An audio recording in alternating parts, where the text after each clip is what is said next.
जगन्नाथ प्रभु बोले, सबसे पहला नियम, शरीर में फुर्ती रखनी है लेकिन आवाज नहीं करनी है। मतलब गति तो तेज हो लेकिन शरीर से कपड़ों पैरों की आवाज नहीं आनी है।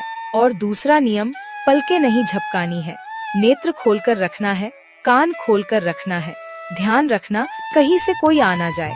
बोले, अच्छा, और कोई नियम? ये 2 नियम तुम निभा लेना, बाकी हम संभाल लेंगे। अब चलो जल्दी। अरे चलना कहा है चोरी करने, ये तो बताओ।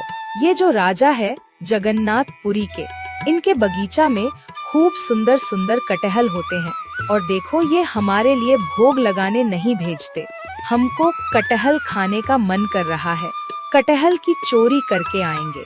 माधव दास जी बोले, इतना सब कुछ करने की क्या आवश्यकता है, हम राजा जी को पत्र भेज देते हैं, वो कल कटहल भेज देंगे। कल कटहल ही कटहल पाना आप। अरे माधव दास, फिर तुम वही बात कर रहे हो। मान लो तुमने राजा को कह दिया, कल कटहल आ गया, अब कटहल की सब्जी बनी और हमने पा लिया और तुमने भी पा लिया। अब तुम एक बार चोरी वाले कटहल का स्वाद देखना, इससे 2 गुना ज्यादा मिलेगा, इसलिए चोरी करने चलो। ठीक है प्रभु, आज रात में सिंह द्वार पर मिलूंगा। नहीं, सिंह द्वार पर नहीं, दक्षिण द्वार पर मिलना। दक्षिण द्वार पर रात्रि में माधवदास जी प्रतीक्षा कर रहे हैं। रात्रि में ठाकुर जी आए, एक सफेद कपड़ा ओढ़कर। प्रभु, ये क्या पहन रखा है, मुझे देखकर हंसी आ रही है।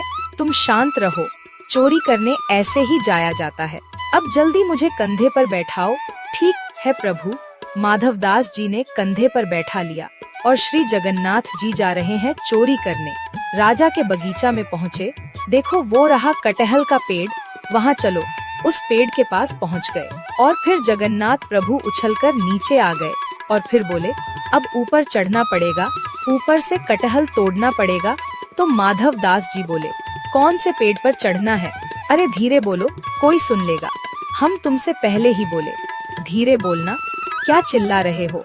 जैसे ही माधव दास जी ने बोला कि कौन से पेड़ पर चढ़ना है, उसी समय बगीचे का मालिक उठ गया, बोला कि मैं बताता हूँ कौन से पेड़ पर चढ़ना है। डंडा लेकर खोजने लगा, कहाँ हो तुम?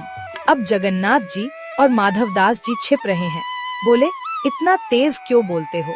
पहले ही कहा था आवाज नहीं करनी, देखो आ रहा है, ढूंढ रहा है हमको। कुछ देर बाद बगीचा का मालिक घूम के चला गया। माधवदास जी बोले, अब क्या करना है? जगन्नाथ प्रभु बोले, इस पेड़ के ऊपर हम दोनों में से कोई एक चढ़ेगा और फिर कटहल को तोड़कर फेंकेगा और नीचे वाला उस कटहल को लपकेगा, नीचे नहीं गिरना चाहिए।